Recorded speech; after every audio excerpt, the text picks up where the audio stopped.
الله اشترى من المؤمنين أنفسهم وأموالهم بأن لهم الجنة নিশ্চয় আল্লাহে মুমিনসকলৰ পৰা তেওঁলোকৰ জীৱন আৰু সম্পদ জান্নাতৰ বিনিময়ত কিনি লৈছে।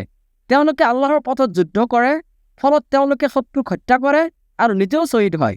يقاتلون في سبيل الله فيقتلون ويقتلون وعدا عليه حقا في التوراة والإنجيل والقرآن এতেকে তওৰাত, ইনজিল আৰু কুৰআনত এই বিষয়ে সত্য প্ৰতিশ্ৰুতি আছে। প্ৰতিজ্ঞা পালনত আল্লাহতকৈ শ্ৰেষ্ঠ আন কোন আছে?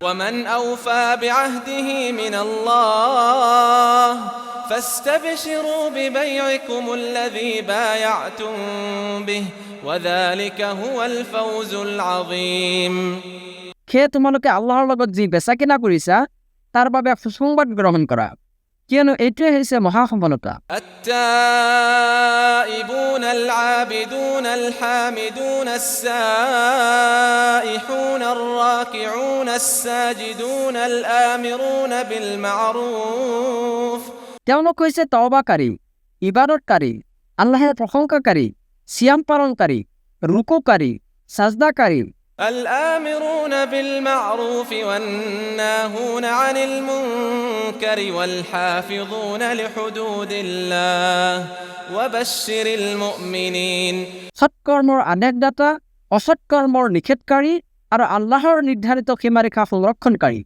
আৰু তুমি মুমিনসকলক সুসংবাদ দিয়া। ما كان للنبي والذين آمنوا أن يستغفروا للمشركين ولو كانوا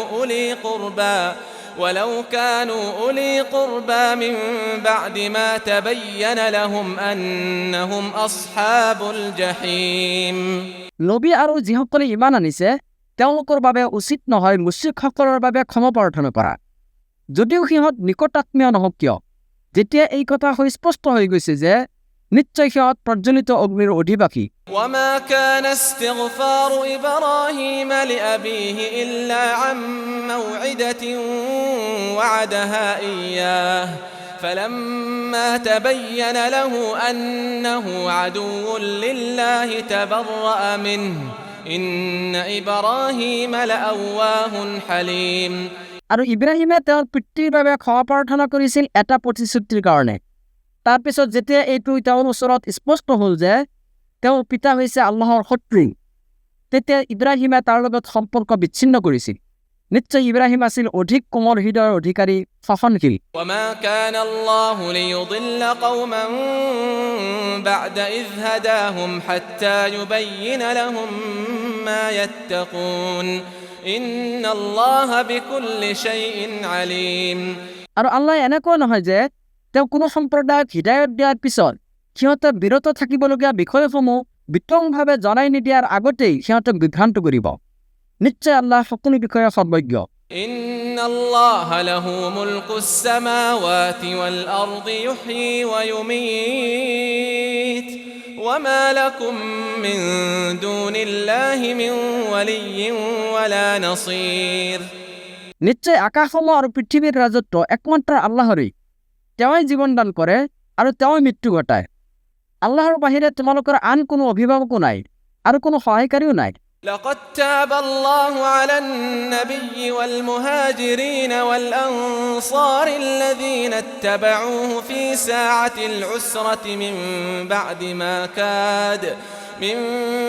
ما كاد يزيغ قلوب فريق منهم ثم تاب عليهم নিশ্চয় আল্লাহে নবীৰ তওবা কবুল কৰিছে, মুহাজিৰ আৰু আনসাৰসকলৰ তওবাও কবুল কৰিছে, যিসকলে সংকটময় মুহূৰ্তত তেওঁৰ অনুসৰণ কৰিছিল। আনকি তেওঁলোকৰ মাজৰ এটা দলৰ হৃদয় সত্যচ্যুত হোৱাৰ উপক্ৰম হৈছিল। ইন্নাহু বিহিম ৰাউফুৰ ৰহিম তাৰ পিছত আল্লাহে তেওঁলোকৰ তওবা কবুল কৰিছে। নিশ্চয় আল্লাহ তেওঁলোকৰ প্ৰতি অতি স্নেহশীল, পৰম দয়ালু। وعلى الثلاثة الذين خلفوا حتى إذا ضاقت عليهم الأرض بما رحبت وضاقت عليهم أنفسهم আৰু তেওঁ সেই তিনিজন ব্যক্তিৰ তওবা কবুল কৰিছে যিসকলৰ বিষয়ে সিদ্ধান্ত গ্ৰহণ স্থগিত ৰখা হৈছিল। আনকি পৃথিৱী প্ৰশস্ত হোৱা সত্ত্বেও তেওঁলোকৰ বাবে সংকীৰ্ণ হৈ গৈছিল আৰু তেওঁলোকৰ জীৱন তেওঁলোকৰ বাবে দুৰ্বিষহ হৈ পৰিছিল وظنوا أن لا ملجأ من الله إلا إليه ثم تاب عليهم ليتوبوا إن الله هو التواب الرحيم আৰু তেওঁলোকে নিশ্চিত উপলব্ধি কৰিছিল যে আল্লাহৰ শাস্তিৰ পৰা ৰক্ষা পাবলৈ তেওঁৰ বাহিৰে আন কোনো আশ্ৰয়স্থল নাই তাৰপিছত তেওঁলোকৰ তওবা কবুল কৰিলে যাতে তেওঁলোকে তওবাত স্থিৰ থাকে নিশ্চয় আল্লাহ অধিক তওবা কবুলকাৰী পৰম দয়ালু يا أيها الذين آمنوا اتقوا الله وكونوا مع الصادقين হে মুমিনসকল তোমালোকে আল্লাহৰ তাকৱা অৱলম্বন কৰা আৰু সত্যবাদীসকলৰ সংগী হোৱা ما كان لأهل المدينة ومن حولهم من الأعراب أن يتخلفوا عن رسول الله